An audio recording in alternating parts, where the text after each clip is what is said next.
자, 이렇게 우리는 발을 내딛습니다. 그리고 우리 대한민국의 그 구원을 위하여 이제 힘차게 전진합니다. 그 발걸음을 먼저 유상범 의원께서 오늘 축사로서 함께 하겠습니다. 우리 홍천, 횡성, 영월, 평창 여러분 큰 박수로 함께 격려를 해주시기 바랍니다.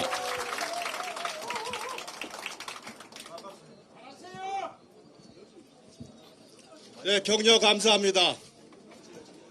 예, 홍천, 횡성, 영월, 평창 국회의원 유상범입니다. 저도 제가 오늘 이 자리에 홍준표 후보와 함께하기 위해서 설 줄은 꿈에도 몰랐습니다. 제가 간단하게 왜 홍준표 후보가 이번에 대선에서 승리해서 대통령이 될 수 있는지를 1분 안에 말씀을 드리겠습니다. 저는 2023년 당 대변인을 맡으면서 홍준표 후보를 공개적으로 몇 번 저격했던 사람입니다. 아마 홍준표 후보가 잘 아시고 계실 겁니다. 그런 제가 어떻게 홍준표 후보와 같이 할 수 있겠습니까? 홍준표 후보에 대한 신뢰, 홍준표 후보가 살아온 역정, 그 모든 것이 이번 대선에서 승리할 수 있다고 믿었기 때문에 구원을 벗어던지고 홍준표 후보와 함께 하기로 했습니다.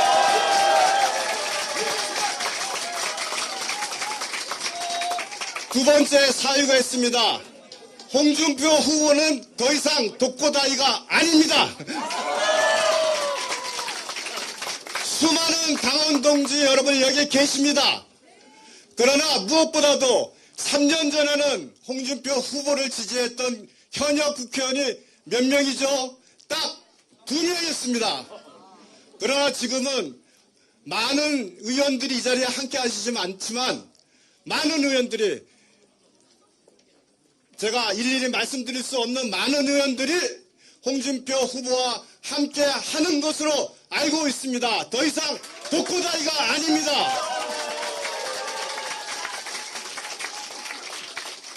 자, 마지막입니다. 저쪽은 이재명 나오겠죠? 이재명이랑 둘이 붙어서 이재명을 몽둥이질 할 사람 누굽니까? 누굽니까? 자, 홍준표 후보와 함께 제7공화국 잊어먹었네. 선진 대국 시대를 열도록 하십시다. 감사합니다.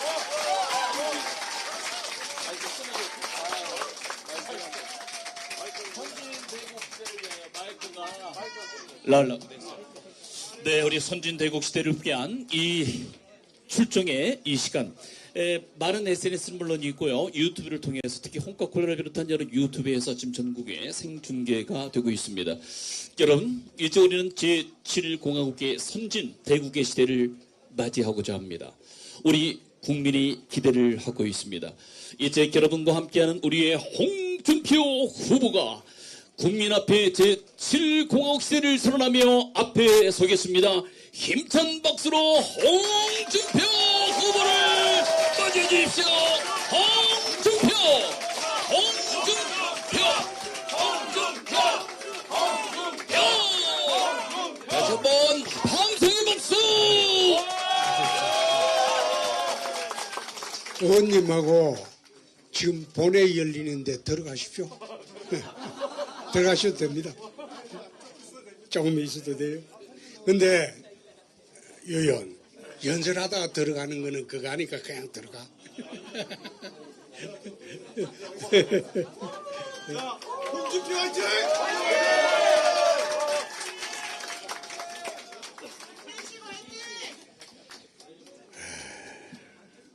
존경하는 국민 여러분, 사랑하는 당원 동지 여러분, 저는 이번 대통령 선거에서 국민의힘 후보로 출마하겠습니다.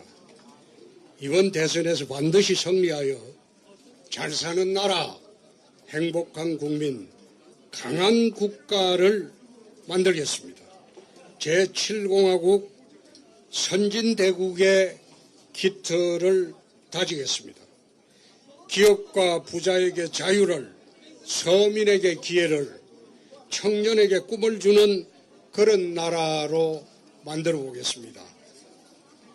존경하는 국민 여러분, 이번 대선으로 나라의 운명이 완전히 달라지게 됩니다.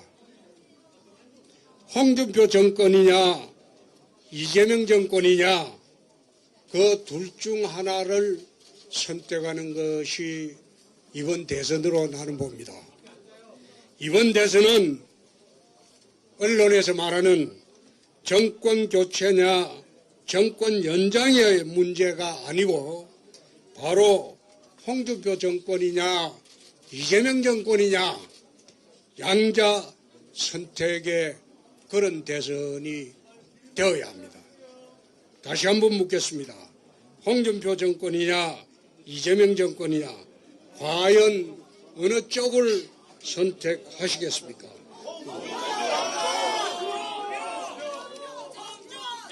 우리는 어느 쪽으로 가야 하겠습니까?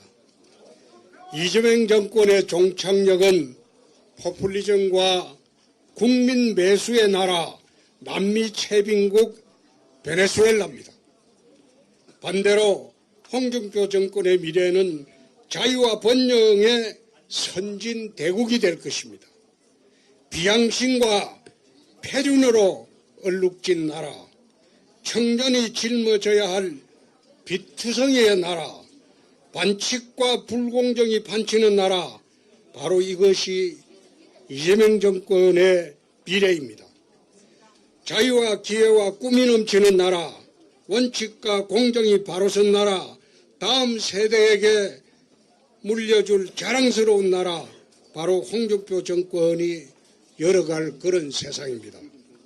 정과사범 비리 혐의로 5개 재판을 받고 있는 피고인, 화려한 정과자 이재명 후보, 그리고 풍부한 경륜과 검증된 능력을 갖춘 준비된 대통령 홍준표 후보의 대결이 이번 선거의 본질입니다.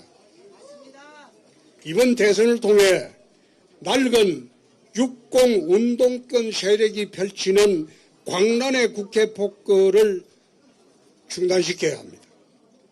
국회에 이어서 대통령까지 내어준다면 이 나라는 히틀러의 나라가 될 것입니다.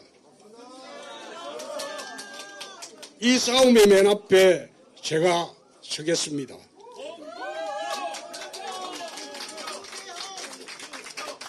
지난 박근혜 탄핵 대선에서는 패전 처리 투수였다면 이번 대선은 구국과 승리의 구원 투수가 되도록 하겠습니다. 명량해전에서 이수진 대장선은 홀로 분전하여 적에 맞섰고 마침내 모두 분발하여 승리를 이끌었습니다. 우리가 함께하면 반드시 승리할 것입니다. 당연히 승리는 우리의 것이 될 것입니다.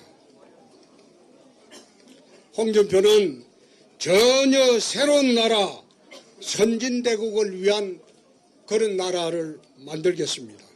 지금 우리는 내후위안의 위기에 직면해 있습니다. 사방을 둘러봐도 암울한 전망뿐입니다. 저희 30년 정치 역정에서 지금까지 국가적 위기감은 처음 느껴봅니다. 국가의 비전과 목표는 보이지 않고 민심은 하나로 모이지 않고 모래알처럼 지금 다 흩어져 있습니다. 이 상황을 타결해야 할 정치는 극단적인 정치보복과 진영 대결에 골몰하고 있습니다. 경제는 활력을 잃고 잠재 성장률은 1%대로 내려앉았습니다. 저출생 고령화의 심화로 우리는 소멸국가로 지금 가고 있습니다. 이대로 더 나아가면 우리는 선진국 문턱을 넘어서지 못하고 주저앉거나 후진국으로 밀려나게 될 것입니다.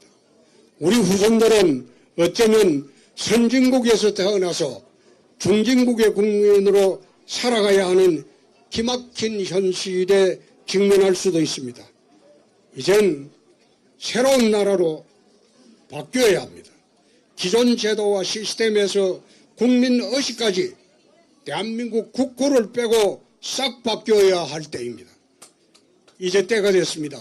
개헌으로 6공화국을 넘어서 제7공화국으로 힘차게 달려가야 할 때입니다. 헌법은 나라의 뼈대이고 시대의 정신이고 국민 의지의 총화입니다. 저는 제7공화국을 관통하는 시대 정신을 선진대국으로 정했습니다. 선진대국을 이루기 위한 개헌이 되어야 되고 이 개헌을 통해서 선진대국의 토대를 구축을 해야 합니다. 선진대국은 우리 사회의 모든 부분이 골고루 선진화되고 어느 하나 부족함이 없는 그런 나라입니다.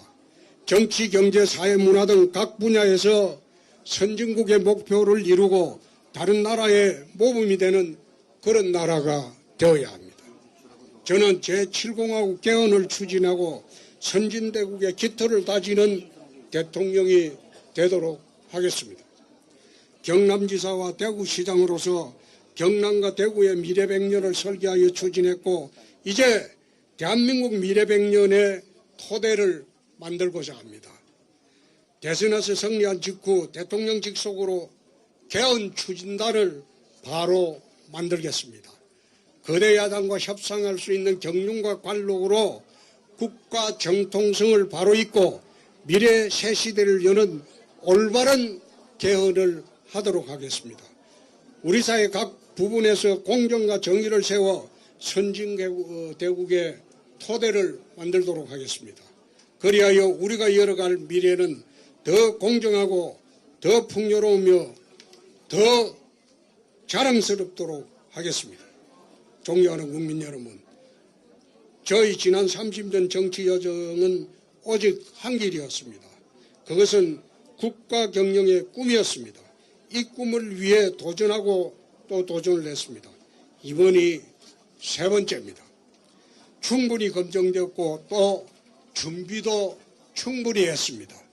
지금 당장 대통령직을 맡아도 전혀 문제가 되지 않을 만큼 준비를 했습니다.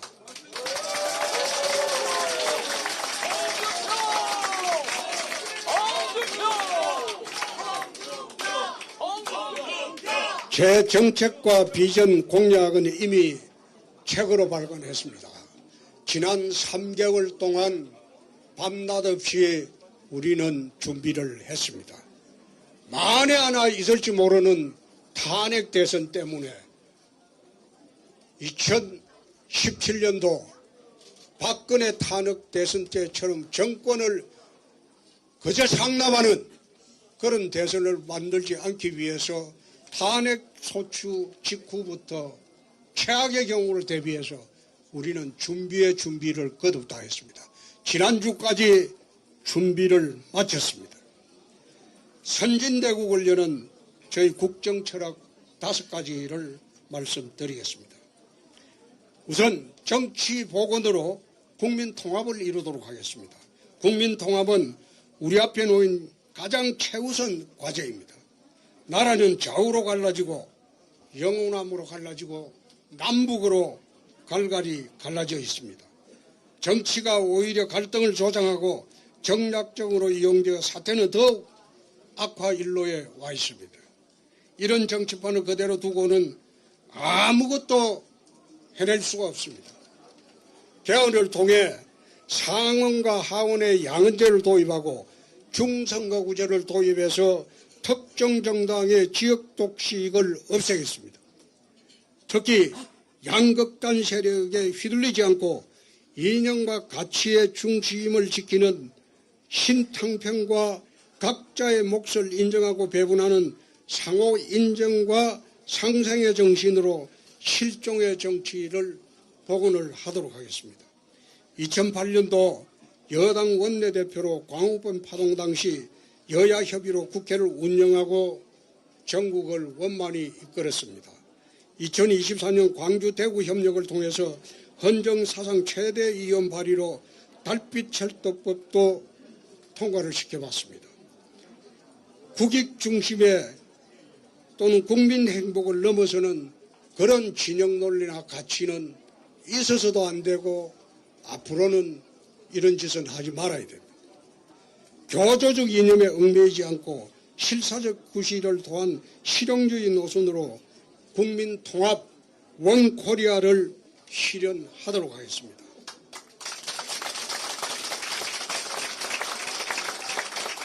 두 번째, 자유와 창의 경제를 창달하도록 하겠습니다. 지난 60의 경제 원칙은 현행 헌법의 예외 규정인 경제민주화에 주목한 분배 중심과 정부의 개입 규제에 시대였습니다. 이러한 방식으로는 선진국 문턱까지는 올 수 있었지만은 더 이상 선진국으로 진입하기는 어렵습니다. 경제 DNA를 근본적으로 바꿔야 합니다. 지금 우리에게 익숙한 육공식 경제체제로는 만년이동 추격자의 나라로 머물 수밖에 없습니다.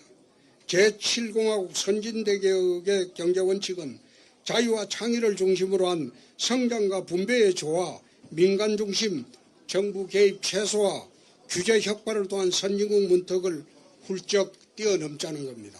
이를 위해 대한민국 미래 100년을 설계하는 미래 전략원을 만들고 민간이 함께 목표를 세우고 협력하는 민간경제부흥 5개년 계획을 만들도록 하겠습니다. 우리는 규제의 나라입니다. 역대 정부는 늘 규제 계획을 외쳤지만 오히려 규제는 늘어나기만 했습니다. 우리는 새로운 산업을 시작할 때 규제부터 만들고 그 틀 속에서 진행하고 있는 나라입니다. 이제 근본적으로 풀어야 합니다.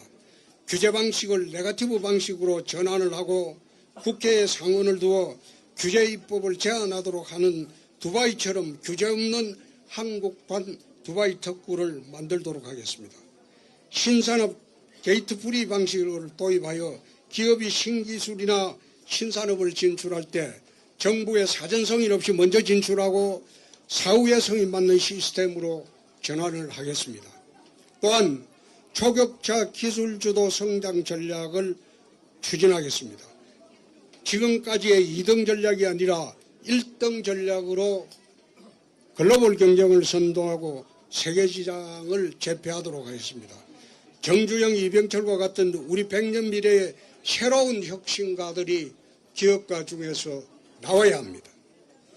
글로벌 선도형의 최초 유일한 연구개발에 더 많이 투자하고 초격차 기술을 상용화해서 세계시장을 선도해 나가도록 하겠습니다. AI, 양자, 초전도체, 반도체, 첨단 바이오 등 초격차 기술 개발과 상용화에 최소 50조 이상 투자하도록 하겠습니다. 언제까지나 구글이나 테슬라의 꽁무니만 따라갈 수는 없습니다. 언제까지나 기업들이 국내를 버리고 미국에 공장을 짓고 일자리를 만들어 주는 그런 사태는 없어야 합니다. 우리 기업이 1등 전략으로 세계를 선도할 수 있도록 해야 합니다. 정부의 더 많은 투자와 지원으로 민간의 뒤를 바치도록 하겠습니다. 세 번째, 핵균형과 무장평화로 남북관계를 재정립하도록 하겠습니다. 지금 국제질서는 요동치고 있습니다. 트럼프 행정부는 기존의 정통외교에서 벗어나 미국의 우선주의에 기반한 새로운 질서를 만들고 있습니다.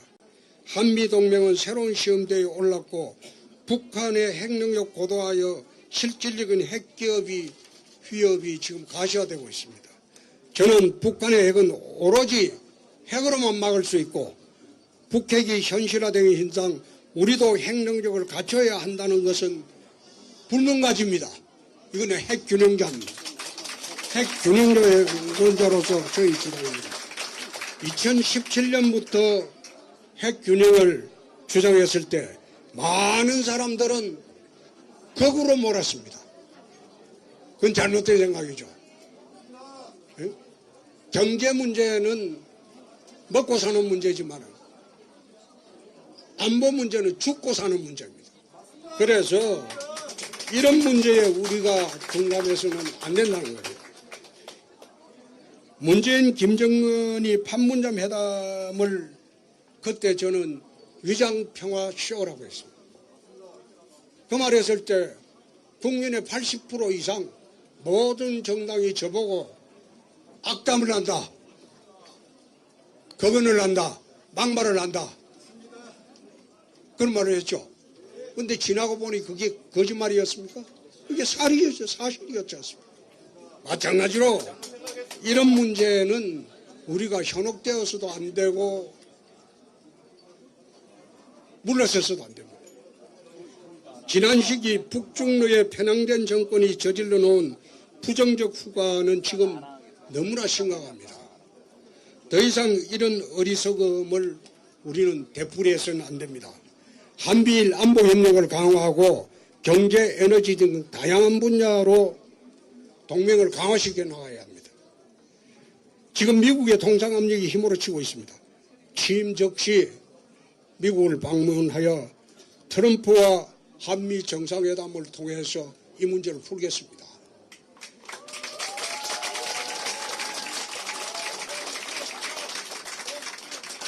정통 외교로 나오면 외교적 방식으로, 비즈니스 장사꾼 방식으로 나오면 똑같이 장사꾼 방식으로 트럼프에 맞서 대한민국의 국익을 지키겠습니다.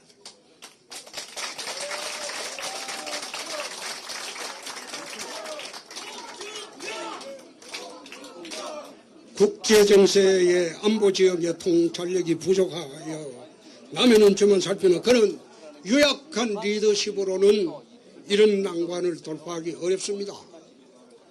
그 어느 때보다 올바른 안보관, 강력한 의지와 확고한 정책, 스트롱맨의 리더십이 필요한 때가 지금의 대한민국입니다.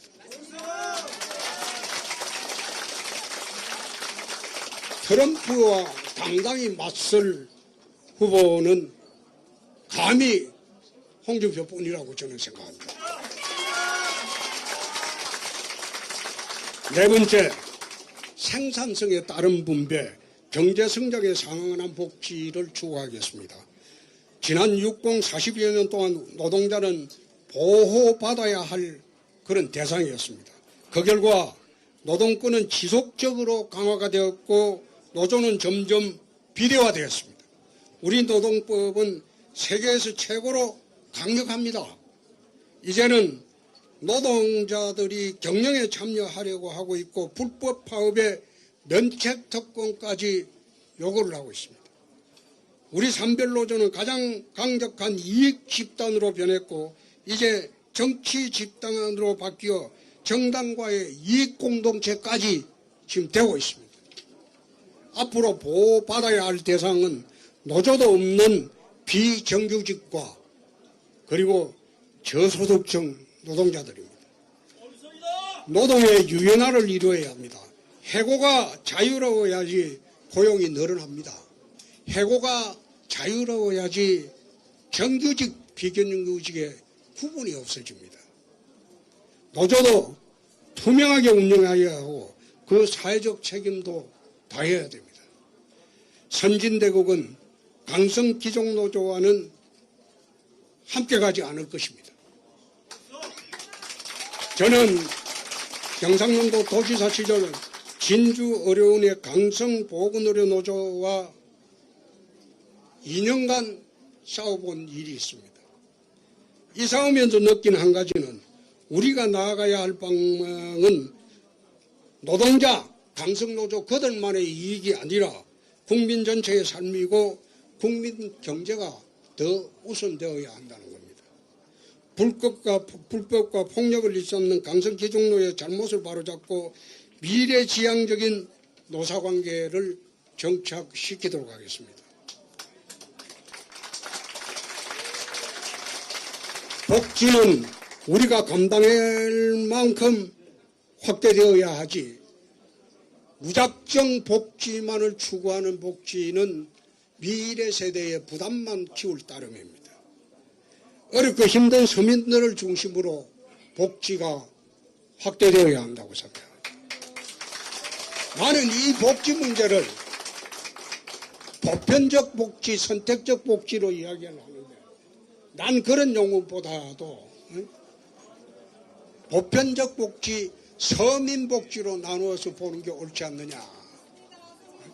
선택적 복지가 아니고 부자에게는 자유를 주면 되고 사퇴할 자유, 해외여행 마음대로 나가고 1년 10달 놀아도 되지만은 세금만 꼬박꼬박 내라. 그런 자유를 주자 이겁니다. 부자가 돈을 풀어야지 서민들이 돈이 돌아가게 됩니다. 서민들한테는 그런 자유는 사치입니다. 기회를 줘야 돼요. 넘어지면 다시 일어날 기회를 주고 또 일어날 수 있는 여력을 국가가 지원을 해야 됩니다. 그렇게 함으로써 나는 복지의 개념을 정의를 합니다. 그동안 과도한 복지, 무상복지를 확대한 결과 국가부채는 폭증을 냈습니다. 지금 국민 1인당 2,300만 원이 넘습니다. 빚이. 이 부채는 결국 우리 미래 세대의 부담입니다. 연금개혁도 방향도 미래 세대의 부담이 가는 방향으로 개혁돼서는 안 됩니다. 내가 좀 더 편하자고 자식에게 손자에게 빚을 떠넘겨서는 안 된다는 겁니다. 부채 총량, 복지 총량에 대한 국민적 합의가 필요합니다. 개인이 대출을 낼 때에도 소득이나 상환 능력을 심사하듯이 정부도 빚을 낼 때는 상환 계획과 성장률을 따져야 합니다. 어릴 때 저는 고리채 빚이 얼마나 무서운지 절감을 한 바 있습니다. 그래서 경남지사 시절이나 대구시장처럼 행정개혁을 통해 빚을 모두 갚았고 빚을 더 늘리지 않았습니다. 대구시정 3년을 맡으면서 해마다 예산을 짤 때 지방채를 발행하지 않았습니다. 빚을 내서 예산을 안 만들었습니다. 아마 17개 자치단체 중에서 대구시가 유일할 겁니다. 경남지사 때는 땅 한 평 팔지 않고 행정개혁, 재정개혁만으로 1조 4천억의 빚을 갚았고 이번 대구시에서는 2,400억의 빚을 갚고 더 늘리지 않았습니다. 이제 AI 블록체인도 도입하여 복지 지출의 누수를 막고 국가 신인도 제고와 미래세대 부담 건강을 위해 국가 부채를 적극 관리하도록 하겠습니다. 네. 마지막으로 건강한 가정, 행복한 공동체가 국가의 근본이 되어야 합니다. 사회 정의를 세우기 위해서 흉악범 사형 집행은 반드시 하도록 하겠습니다.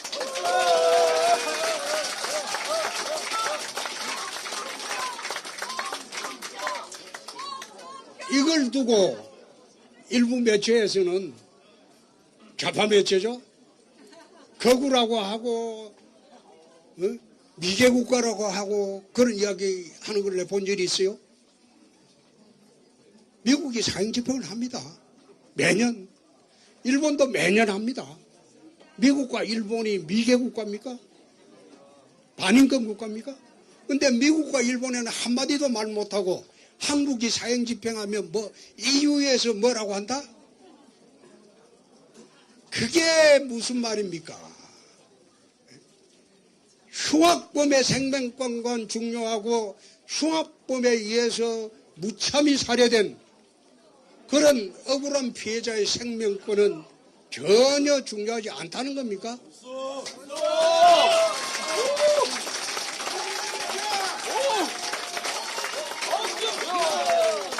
나는 그런 얼치기 좌파 논리에 현혹되지 않습니다. 홍준표가 집권하면 반드시 사형 선고 받은 사형수는 6개월 내 집행을 하도록 하겠습니다.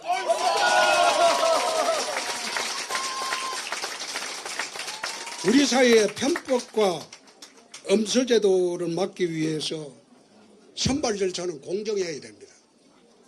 엄서제도라는 게 조상의 언덕으로 시험만 치고 바로 벼슬길에 가는 고려시대, 이조시대 그런 제도가 있었어요. 근데 그 제도가 지금 우리나라에도 현실화되어 있습니다. 예를 한번 들어볼까요? 대학 입시제도 내 예를 들어볼게요. 대학 입시제도에 지금 각 대학에 자율로 맡기는 바람에 선발하는 방식이 수천 가지입니다. 대학에 들어갈 수 있는 방법이 수백 가지 수천 가지가 된다는 것은 그만큼 뒷문으로 들어가고 편법으로 들어가는 방법이 수천 가지가 있다는 겁니다. 이제도 옳지 않습니다. 대학 시험은 1년에 수능 2번 보고 그 중에 잘한 점수로 대학에 가는 게 맞습니다. 마침 오늘인가 서울대학 교수들이 발표했더라고. 수능 3번 보고 그거 점수로 대학 가자고 발표를 했더라고요. 이게 수능 비율이 20%에도 미치지 못하고 수천 가지의 입시 전형이 있다는 게 이게 말이 안 되는 거예요. 작년도에 소위 스카이 대학에 들어간 학생들을 조사를 해보면 강남 상구가 13.29%입니다. 강남 상구 인구 몇이 됩니까? 대한민국 전체 인구에 비하면. 근데 스카이 인류대학에 들어간 사람들은 강남 상구가 13.29%. 이거는 부의 대물림의 시대가 아닌 신분의 대물림의 시대로 가는 거예요. 17, 8살, 9살에 인생 첫 출발을 하면서 불공정한 그런 관문으로 출발을 하는 겁니다.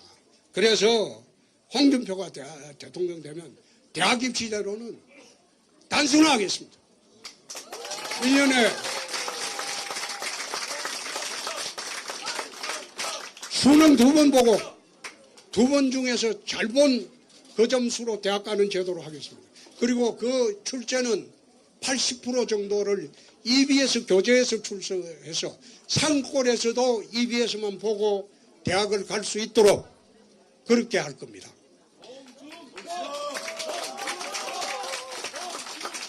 두 번째, 난 로스쿨을 반대했어요.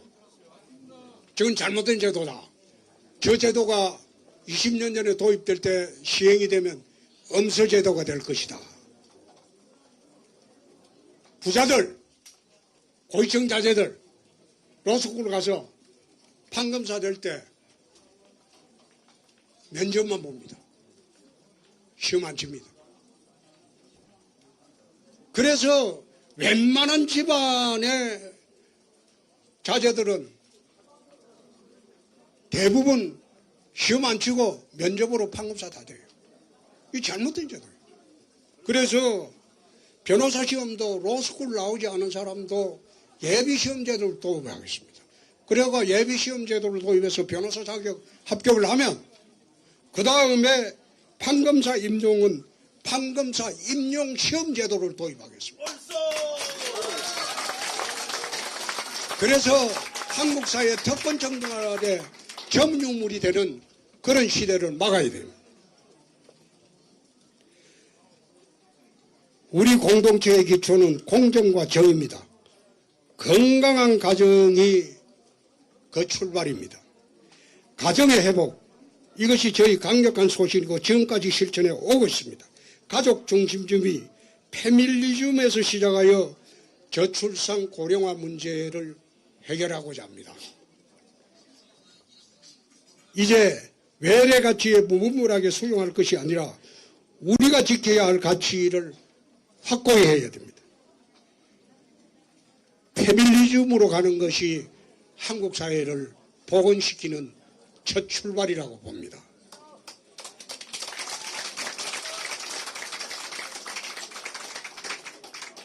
저는 차별금지법을 반대합니다. 사회적 갈등은 차별금지가 아닌 격차 해소로 접근을 하고 정책 역량을 격차 해소를 풀어나가는 데 중점을 두도록 하겠습니다. 존경하는 국민 여러분, 사랑하는 당동지 여러분, 저는 이번 계엄에도 반대를 했고 탄핵에도 반대를 했습니다. 탄핵에 반대한 것은 계엄을 옹호한 것은 절대 아닙니다. 방법은 잘못됐죠. 그러나 우리가 만든 대통령을 탄핵으로 내쫓는다는 것은 그건 옳지 않다. 스스로 물러날 기회를 주자. 난 늘 그런 주장을 했습니다. 계엄행위에 대한 사법적 판단과는 별개로 우리가 만든 대통령을 내쫓는 탄핵 방식에 동의를 할 수 없었기 때문에 지난 몇 달 동안은 우리는 거대 야당의 국회 폭거를 막기 위해서 모두 힘을 보탰습니다. 이제는 찬탄 반탄에 얽매일 것이 아니고 대선 승리를 위해서 새로운 나라를 세우기 위해서 모두 한마음으로 뭉쳐야 합니다.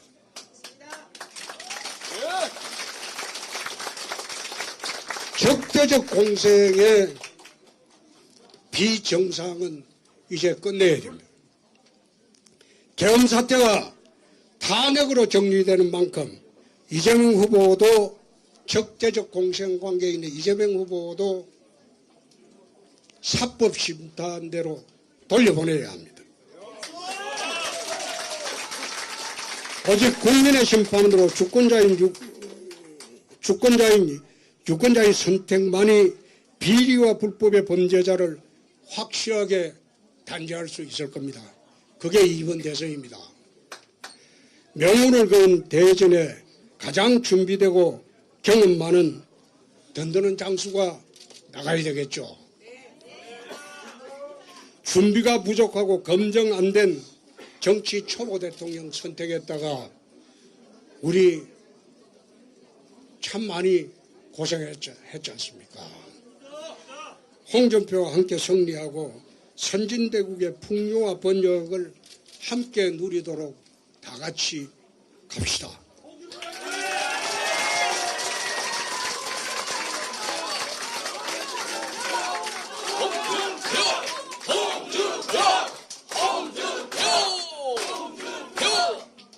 완전히 달라진 나라, 전혀 새로운 나라 건설, 제조 산하를 위해 헌신하도록 하겠습니다. 감사합니다. 우리의 새로운 대한민국을 위하여 홍준표 화이팅! 여러분 힘차게 홍준표 화이팅을 세 번만 외쳐주십시오. 홍준표 화이팅! 다시 한번 화이팅! 화이팅! 홍준표는 시원합니다. 홍준표는 확실합니다. 홍준표는 좌고 우면하지 않습니다. 홍준표에게는 힘찬 역할만 있을 뿐입니다.